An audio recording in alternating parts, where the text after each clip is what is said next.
सर्वांनी जोरदार टाळ्या वाजून महाराज साहेबांचं स्वागत करायचंय. आपल्या सर्वांचा बुलंद आवाज, शिवछत्रपतींचा विचार पुढे नेणारा जाणता राजा म्हणून त्यांच्याकडे पाहिलं जातं.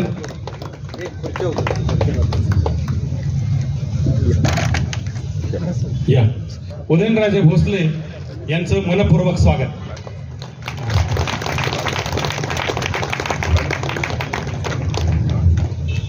आदरणीय नितीनजी बानवडे पाटील साहेब या ठिकाणी. भोसले साहेब लांडगे साहेब असा.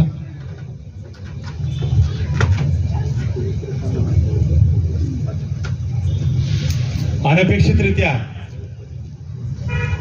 एखाद्याला देवाचं दर्शन व्हावं तसं सगळा महाराष्ट्र आणि संबंध भारत ज्यांच्या दर्शनासाठी एका शिल्पीसाठी आजचा युवक तरसतो, असे तुम्हा आम्हा सर्वांच्या आधारावर आणि या ग्रंथ महोत्सवाचे आधारस्तंभ गेली कित्येक वर्ष या ग्रंथ महोत्सवाला नैतिक बळ देऊन हा 23व्या वर्षात पदार्पण करणारा हा ग्रंथ महोत्सव ज्यांनी उभा केला असे श्रीमंत छत्रपती खासदार उदयनराजे भोसले या ठिकाणी उपस्थित आहेत. जोरदार टाळ्या वाजून यांचं स्वागत करूया. आणि मी महाराज साहेबांचं स्वागत ग्रंथ महोत्सव समितीचे अध्यक्ष आदरणीय प्राचार्य डॉक्टर यशवंत पाटणे यांनी शाल ग्रंथ देऊन त्यांचं स्वागत करावं अशी मी त्यांना विनंती करतो. तमाम सातारकरांच्या वतीनं 23 वर्षाच्या या वटवृक्षाच्या ग्रंथ महोत्सव समितीच्या वतीनं प्राचार्य डॉक्टर यशवंत पाटणे आज महाराज साहेबांचं स्वागत.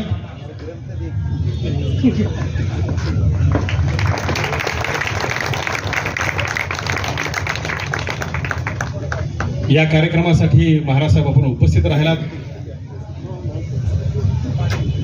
या कार्यक्रमाला दुसरे अतिथी आम्हाला अनपेक्षितरित्या ग्रंथ खरेदीसाठी आणि गेली कित्येक वर्ष आमच्याकडे सन्मित्र म्हणून महाराष्ट्राचा बुलंद आवाज, शिवव्याख्याते, ज्येष्ठ विचारवंत आदरणीय प्राध्यापक नितीन बानवडे पाटील यांचं स्वागत श्रीजी चिटणीस साहेब यांनी शाल आणि ग्रंथ देऊन करावं अशी मी त्यांना विनंती करतो. महाराज साहेबांना अशी विनंती करतो की आदरणीय नितीनजींचं स्वागत आणि सन्मान.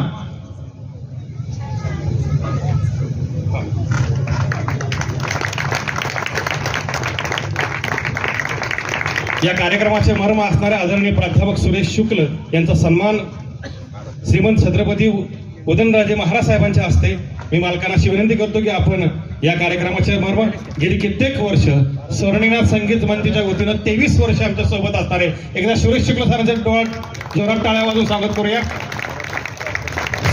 सुतार सर या कार्यक्रमाचे मर्म सगळं नैपथ्य ही कोल्हापूरची मंडळी करत असतात. गेली 25 वर्ष पाठीमागे सुतार साहेबांनी आम्हाला या ग्रंथ महोत्सवामध्ये संधी उपलब्ध करून दिली.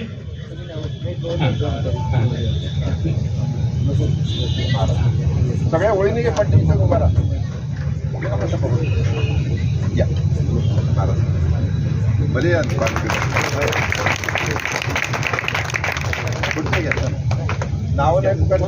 यानंतर रघुनंदन येतावडेकर, रघुनंदन येतावडे पटपट या.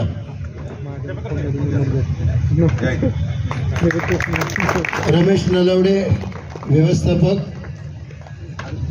राजवर्धन तगारे, रणजित भुगले अमेरिकेला गेलेले आमचे हे कलाकार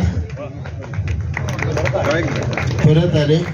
हे विजय वळवडे, चला पटपट पुढे. रणजित भुगले, सीमा, जान्हवी, गणेश भोसले, ऋषिकेश पवार,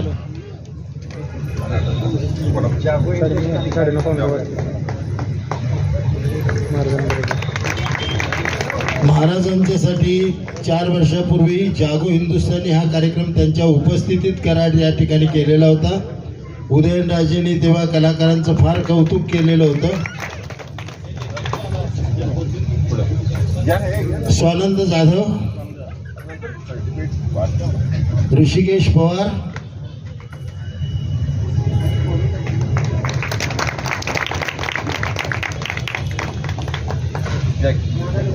ऋषिकेश पवार,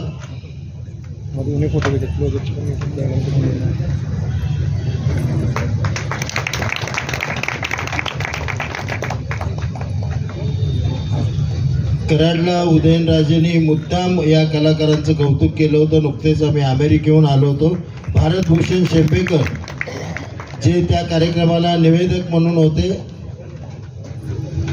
उदयनराजेजींना आठवत असेल कदाचित. फोटो काढते.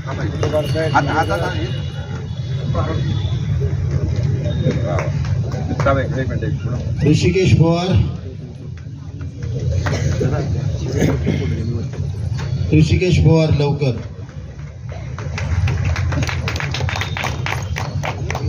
हा लवकर, एकच मिनिट लवकर. ऋषिकेश पवार यांनीच कराडला साऊंड लावलेला होता उदयनराजेंच्या माहितीसाठी. महाराज धन्य झालो आहोत. त्यावेळेला आमचा सत्कार तुमच्याकडून नाही झाला, आत्ता झाला. मी प्राचार्य डॉक्टर यशवंत पाटणे सरांनी आणि महाराज साहेबांच्या हस्ते सत्कार होणं हा सुंदर शिवयोग आहे तुमच्या आयुष्यातला. तुमचं मी अभिनंदन करतो. खरं तर ही भूमीच आपल्या शिवछत्रपतींची आहे आणि योगसुद्धा किती सुंदर आहे बघा. एक प्रत्यक्ष शिवछत्रपतींचे वारस म्हणून ज्यांच्याकडे आम्ही आदरानं बघतो ते आदरणीय खासदार श्रीमंत उदयनराजे, आणि दुसऱ्या बाजूला जे शिवछत्रपतीवरती ज्यांच्या वक्तृत्वातून आम्हाला कर्तृत्व दिसतं ते प्राध्यापक नितीन बानुगडे इथं आहेत. हा एक सुंदर असा शिवयोग आता इथं आला आहे. महाराजांना मी आवर्जून सांगेन, महाराज हा 23वा ग्रंथ महोत्सव आहे. आज ते 4 ते 5 कोटींची तर विक्री होते. साताऱ्यामधला सगळ्यात सुंदर सांस्कृतिक सोहळा आहे आणि पहिल्यापासून आपलं जे आम्हाला सहकार्य होतं, आजही आम्हाला प्रतापसिंह हायस्कूलमधला ग्रंथ महोत्सव आठवतो, आजही आम्हाला पहिला ग्रंथ महोत्सव आठवतो. हे सगळ्या ग्रंथ महोत्सव, कारण इथली ही जी वाचन संस्कृती आहे त्याच्या पाठीमागं आपला असणारा उदार हात आहे. आज हा ग्रंथ महोत्सव महाराष्ट्राला लालांबूत झाला आहे. महाराज साहेब 45 विद्यार्थ्यांच्यातले वक्ते इथं बोलतात, बाकीचे बाहेरचे नंतर बोलतात, पण कथाकथन, काव्य वाचन, मला आवडलेलं पुस्तक, आणि इतक्या उंचीला की आता इथं 100 स्टॉल आहेत.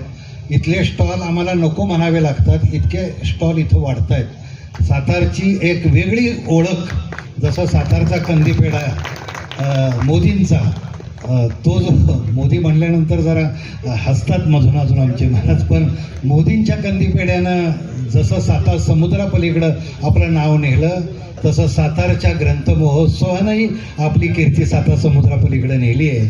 आणि त्याचं सगळ्यात मोठं पाठबळ देणारे आज महाराज साहेब आमच्याकडं आहेत. एका वेगळ्या वात्सल्यानं, एका वेगळ्या आधारानं हा ग्रंथ महोत्सव त्यांच्याकडे बघतो. आणि श्री चिटणीस असतील, आमचे अविनाश भोसले आज या निमित्ताने इथं आलेत. हा सगळा ग्रंथ महोत्सव समिती, महाराजसाहेब आपलं मनापासून आम्ही स्वागत करतो आणि विनंती करतो की आपण थोड्या शुभेच्छा द्या. फक्त शुभेच्छा, तुमचे 2 शब्द आहे आमचे बळ.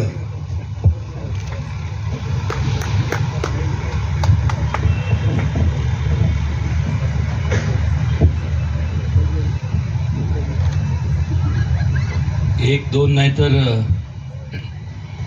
23 वर्ष म्हणजे 2 तप माझे मित्र श्री चिटणीस असतील, पाटणे सर असतील, त्यांचे सर्व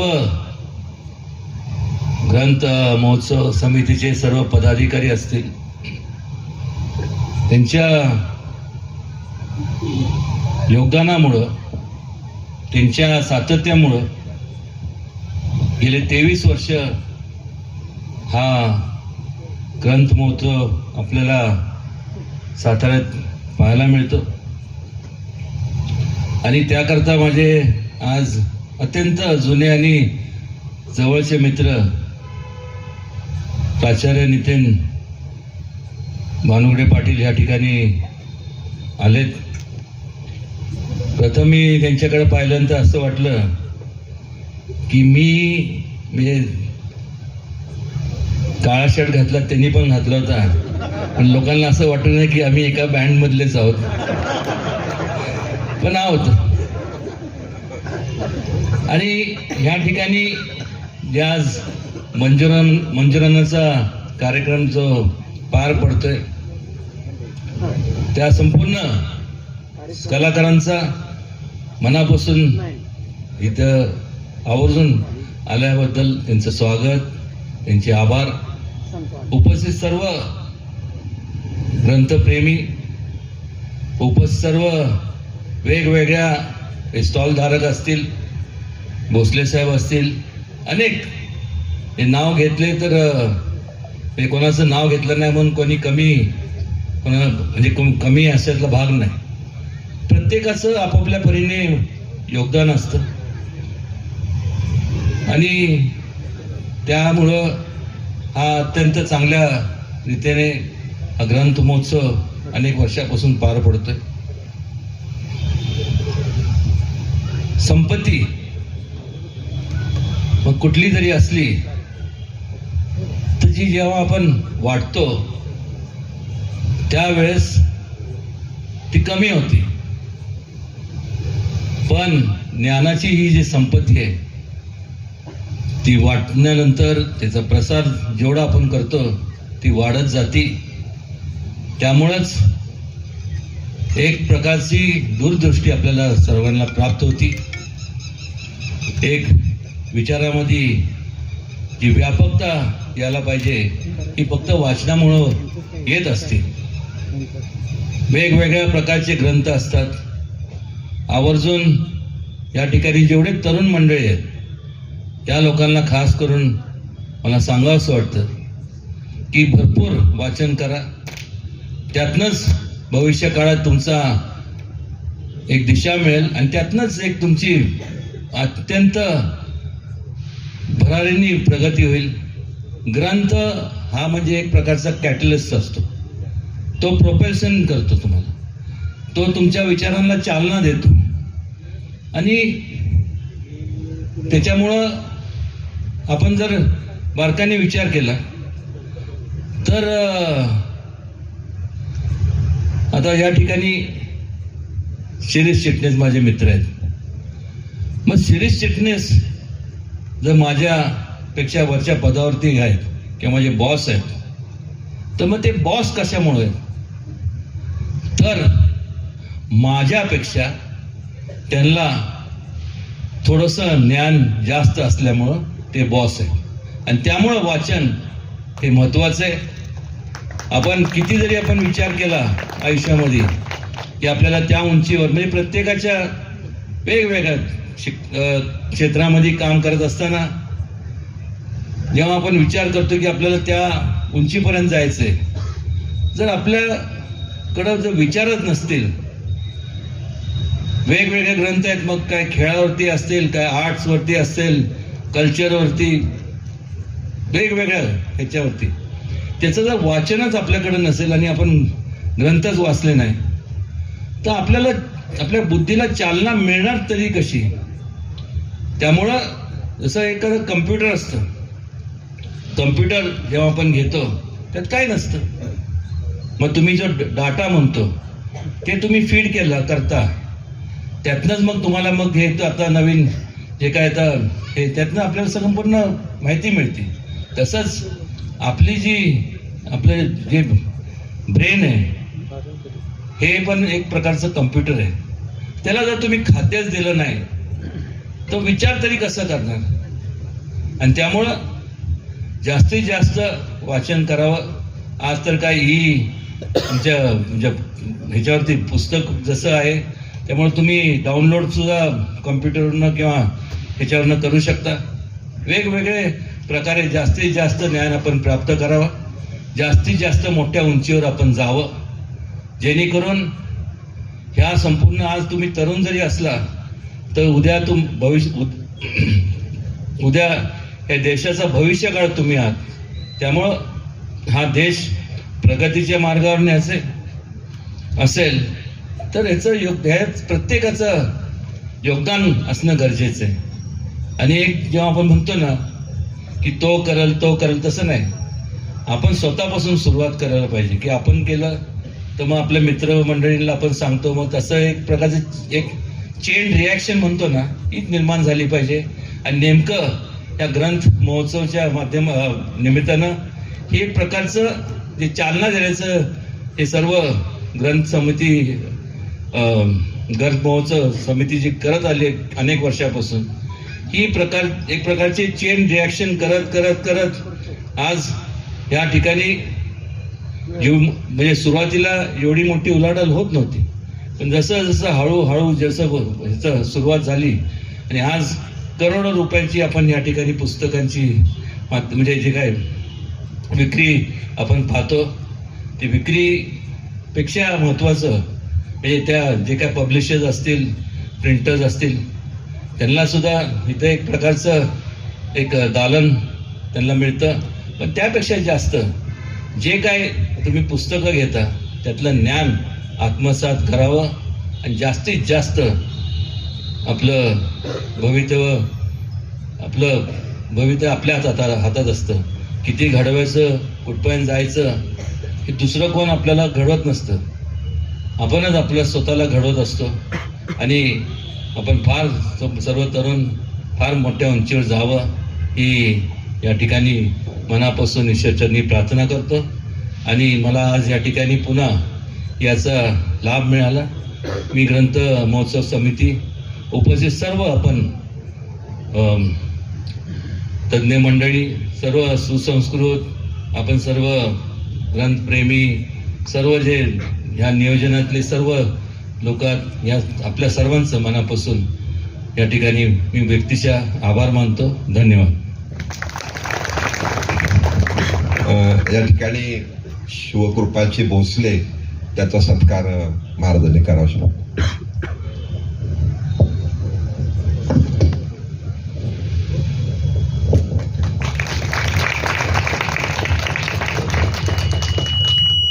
त्याचबरोबर कळसकर मॅडम आहेत, त्यांचाही सत्कार आपण करावा.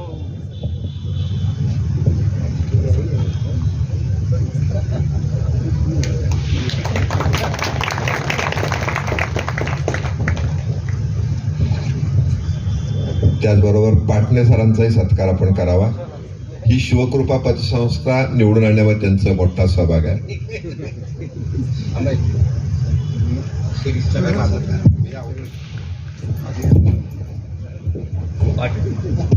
पाटणे सरांचा सत्कार करायचं झालं तर तो वेगळ्या पद्धतीने केला पाहिजे.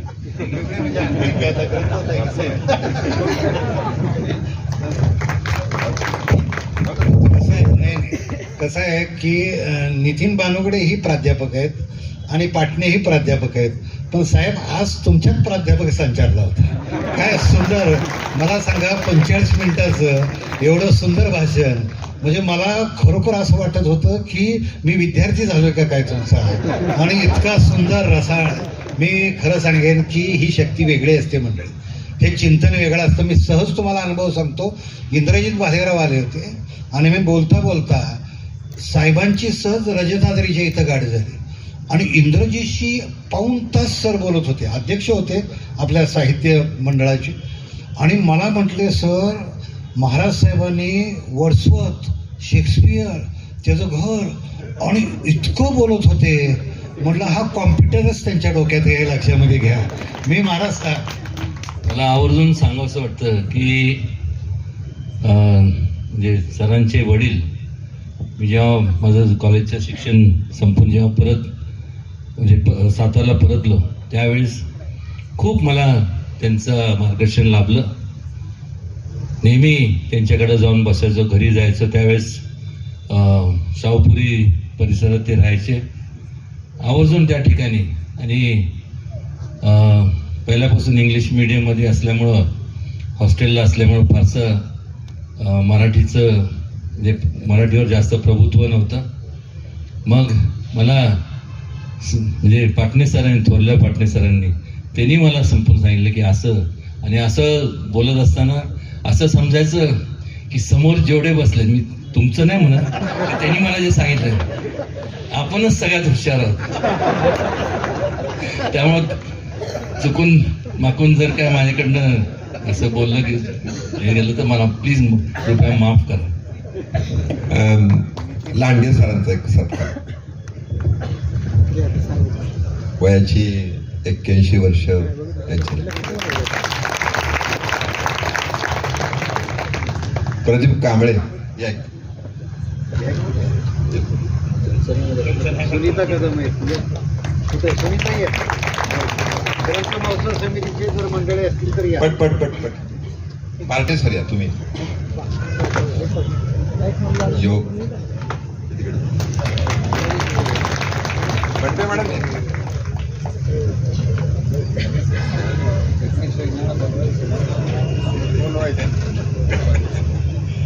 या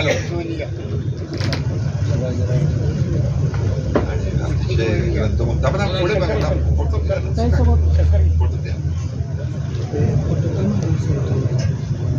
लाड ये लाड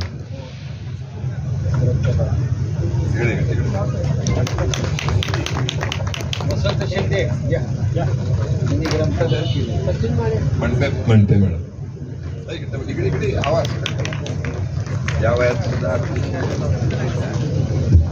शंकर साळुंखे सर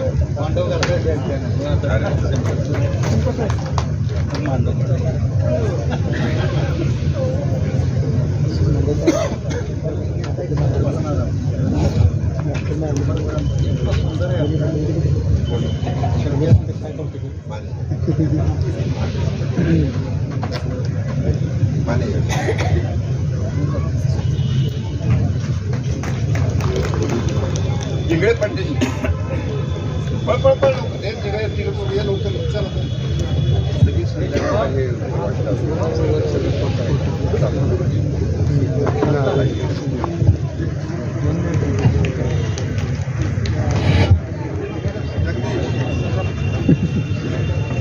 त्यांनी एवढं केलं हो तर काय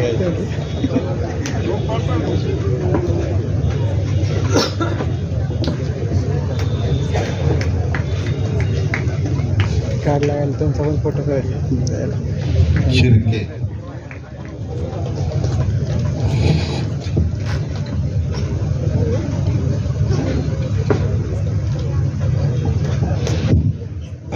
मी एवढंच सांगेन की हा ग्रंथ महोत्सव महाराष्ट्रात नाही तर देशात प्रसिद्ध झालेला आहे. म्हणजे अरुण गुजराती साहेब खरं तुमची वाट बघत होते, उद्घाटनाला होते. तर अमळनेरला आता जे साहित्य संमेलन होतं तिथं सुद्धा एवढ्या स्टॉलची नोंदणी झालेली नाही. आणि सातारा हे म्हणजे एका बाजूनी मराठी पुस्तकांची विक्री कमी होते, अशा वेळेला सातारा ग्रंथ महोत्सव हा विशेषतः प्रकाशकांचा आणि पुस्तक विक्रेत्यांचा एक आधारस्तंभ झालेला आहे. आणि आपल्याला माहिती आहे की शासनाने भिलार गाव हे पुस्तकाचं गाव म्हणून जाहीर केलं, तिथं सगळ्या गोष्टी सुविधा पुरवल्या. पण सातारकरांनी पुस्तकाचं गाव म्हणून सातारा जे निर्माण केलेलं आहे आणि ह्याचं श्रेयामध्ये उदयनराजे भोसलेचा मोठा वाटा आहे. सगळ्यांनी टाळ्या स्वागत करावं. पण आपल्याला माहिती पाहिजे की आपण एक सुद्धा जाहिरात घेत नाही आणि अतिशय कमी खर्चामध्ये म्हणजे साधारण 7 ते 8 लाखामध्ये हा ग्रंथ महोत्सव आणि मराठी साहित्य संमेलन होतं. इट्स अ मिरॅकल आणि हे मिरॅकल होण्यामध्ये उदयनराजे हा ब्रँड आहे. त्यामुळे आपल्या लक्षात येईल की प्रत्येक पत्रिकेत उद्घाटक म्हणून कोण आहेत, उदयनराजे भोसले यांचं नाव असतंच. परंतु ते दरवेळेला जरी कोणत्याही कार्यक्रमाला येता आलं नाही तरी ग्रंथ महोत्सवात येऊन जातात. आणि आपल्याला एवढंच सांगेन, आज प्रशांत दामलेचं एक स्टेटमेंट आहे बघा. पिंपरी चिंचवडला नाट्य संमेलन झालं आणि त्याने असं म्हटलं की आम्ही 3 तास नाटक करतो पण राजकारणी लोक 24 तास नाटकच करतात, असं त्याने म्हटलं. पण हेच स्टेटमेंट महाराजांनी पुण्यामध्ये 2010 साली महाराष्ट्राला 50 वर्ष पूर्ण झाली म्हणून संमेलन घेतलं होतं आणि महाराज स्वागताध्यक्ष होते. स्टेजवर DY पाटील होते, रघुनाथ माशेलकर होते, बरीच मंडळी होती आणि महाराजांचंच भाषण पुण्यामध्ये गाजलं. त्यांनी सांगितलं की ही सगळी नाटक करणारी जरी मंडळी असली तरी त्याच्यापेक्षा जास्त नाटक करणाऱ्या मंडळींमध्ये राजकारणाचा अव्वल दर्जा आहे. आणि ती हेडिंग झालेली होती. हे मी मुद्दाम एवढंच सांगितलं की आता त्यांचं जे भाषण झालं ना हे अफलातून झालं, म्हणजे अफलातून बोललेले आहेत. मला म्हणजे मी काहीच बोलणार नाही त्यांना, परंतु मला माहिती आहे की त्यांच्याकडं काय नक्की वेगळेपण आहे. पुन्हा एकदा मी खासदार उदयनराजे भोसले यांचं मनपूर्वक या ठिकाणी स्वागत करतो. आम्ही हा सगळा डोलारा तुमच्यामुळे सांभाळतो. जिथं जिथं अडचण येते तिथं तुमचं नाव वापरतो, तुम्हाला न कळत, पण चांगल्या गोष्टीसाठी वापरतो आणि त्याचा आम्हाला ग्रंथ महोत्सवाला फायदा होतो हे नक्की सांगेन. पुन्हा एकदा हे सातारचं नाव, जसं सातारची गादी शाहू महाराजांची गादी, म्हणजे खरं सातारच्या गादीनेच देशावर राज्य केलं. तर शशी थरूर यांना एक प्रश्न विचारला होता, मी सरांना ती पाठवणार आहे क्लिप, की समजा इंग्रज आले नसते तर आपल्या देशावर राज्य कुणाचं राहिलं असतं, तर त्यांनी फ्रॅक्शन ऑफ सेकंड मध्ये सांगितलं की मराठ्यांचंच राहिलं असतं, सातारच्या गादीचंच राहिलं असतं. एवढं मोठं योगदान आपलं आहे. आपल्याला माहित नाही, पण इंदोरमध्ये 4 ते 5 लाख मराठी लोक आहेत आणि आपण महाराष्ट्रापुरतच बघतो. देशातल्या मराठी माणसाला बळ देण्यासाठी सुद्धा ही ग्रंथ महोत्सव समिती प्रयत्न करत आहे. द्विसेतीय म्हणून एक आपण संमेलन घेतलं सातारमध्ये आणि इंदूर पासून सगळे लोक आलेले होते. आता सुद्धा इथं रेडगावकर म्हणून, इथं मोहन रेडगावकर म्हणून मध्य प्रदेशवरून आलेले आहेत. त्यामुळे हे पुढं खासदार उदयनराजेंच्या माध्यमातून देशभरातल्या मराठी माणसाला जोडण्याचं काम ही ग्रंथ महोत्सव समिती करेल, एवढंच मी या ठिकाणी सांगतो. सर्वांना आणि नितीन बानगुडे पाटलांना विनंती करतो की आपण एक 5 मिनिटं बोलावं.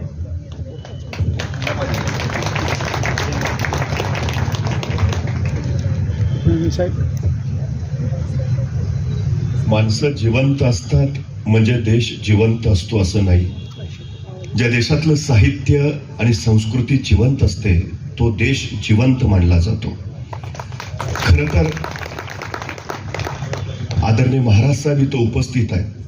ते ज्यावेळी मी बोलत होते त्यावेळी मला 350 वर्षापूर्वीचे महाराज आठवत होते.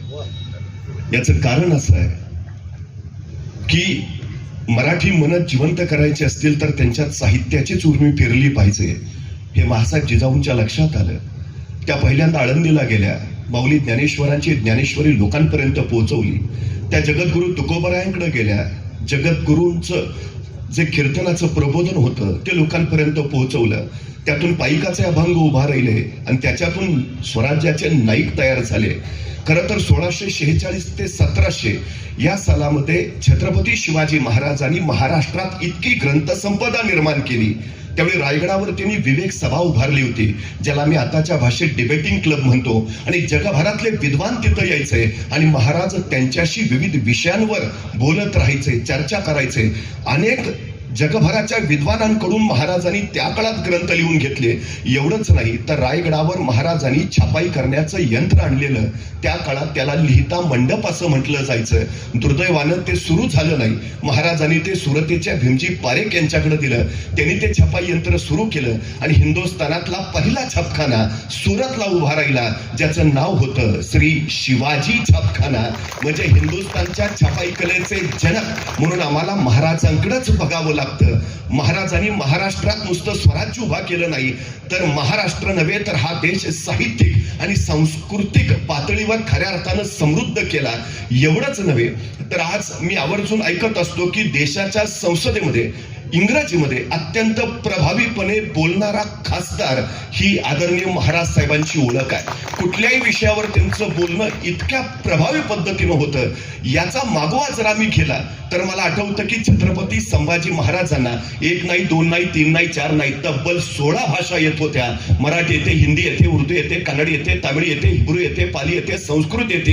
एवढंच नव्हे तर महाराजांच्या राज्याभिषेकाला उपस्थित असणारा हेनरी ऑब्जंडन लिहितो की या छोट्या युवराजांनी म्हणजे शंभूराजांनी माझ्याशी इंग्रजीतून संवाद साधला. 350 वर्षापूर्वी शंभूराजांना इंग्रजी सुद्धा येत आहे. इतका संपन्न वारसा छत्रपती शिवाजी महाराजांनी, छत्रपतींच्या घराण्यानं या संपूर्ण देशाला दिला. आज छत्रपती शिवाजी महाराजांचा तोच संपन्न वारसा आदरणीय महाराज साहेब चालवत आहेत. पाटणे सर जे बोलले, चिटणीस सर जे बोलले, खरं तर तेच आहे. आणि मी आवर्जून एक सांगतो की आज राज्यात नव्हे, देशात नव्हे तर जगात छत्रपतींच्या राजधानीचा ग्रंथ महोत्सव पोहोचला आहे आणि छत्रपतींच्या परंपरेला साजेच असणारा ग्रंथ महोत्सव इथं होतोय. ही सगळ्यात महत्वाची गोष्ट आहे. ही छत्रपतींच्या विचारांवर पावलं टाकत चालणारी परंपरा अशीच अखंडित राहो अशी अपेक्षा व्यक्त करतो. खरं तर मी आज पुस्तक खरेदीला आलो होतो. म्हणजे लग्नाला म्हणून यावं, बाशिंग बांधून जावं अशी काहीशी माझी अवस्था झाली. मी साध्या कपड्यात आलो पुस्तकं खरेदी करायचे म्हटल्यावर कांबळे सरांचा फोन आला, जरा आत या. आता म्हटलं असं कसं आत यावं, पण तरी येऊन अवघडून बसलो. पण महाराज साहेब तुम्ही आला, मग वाटलं ठीक आहे चालतंय. त्यामुळं मी येऊन बसल्यावर कांबळे सर म्हटले महाराज साहेबही येत आहेत. मला क्षणभर वाटलं शिवप्रभूंचा मावळा आलाय म्हणजे महाराज येणारच. महाराजांचंही दर्शन झालं. आपल्या सगळ्यांना या ग्रंथ महोत्सवाच्या मनपूर्वक शुभेच्छा देतो. पुस्तकाने मस्तकं सुधारतात आणि सुधारलेली मस्तकं कुणाची हस्तक तर होत नाहीतच, पण ती लाचारीनं कुणापुढे नतमस्तकही होत नाही. आणि छत्रपतींच्या राजधानीचा हा सगळ्यात मोठा स्वाभिमानी बाणा आहे आणि तोच स्वाभिमान जपूया, पुढे नेऊया. त्यासाठी ग्रंथ महोत्सव सुद्धा संवर्धित झाला पाहिजे, वाढला पाहिजे आणि अधिकाधिक वृद्धिंगत होत गेला पाहिजे ही अपेक्षा ग्रंथ महोत्सवाच्या सगळ्या भार उचलणाऱ्या सगळ्या आपल्या कर्त्यांचं मनपूर्वक आभार व्यक्त करतो आणि थांबतो. धन्यवाद. याच्यानंतर स्वरनिनाद कार्यक्रम सुरू होईल. कारण असे काही सूर लागले की मला असं वाटायला लागलं की आपण महाविद्यालयातच उभे का काय कोणास ठाऊक. महाराज मगाशी म्हटले की आम्ही बँडमध्ये असल्यासारखे, पण तुमचे ड्रेस बघितल्यानंतर हा ग्रंथ महोत्सवाचा ब्रँड झाला आहे हे लक्षामध्ये घ्या. आणि तुम्ही नितीनजी म्हणलात की शिवरायांना एवढ्या भाषा येत होत्या. उदयनराजेंचं वैशिष्ट्य एकच आहे, त्यांना माणसाची भाषा कळते आणि आमच्यासाठी ती पुरेशी. धन्यवाद.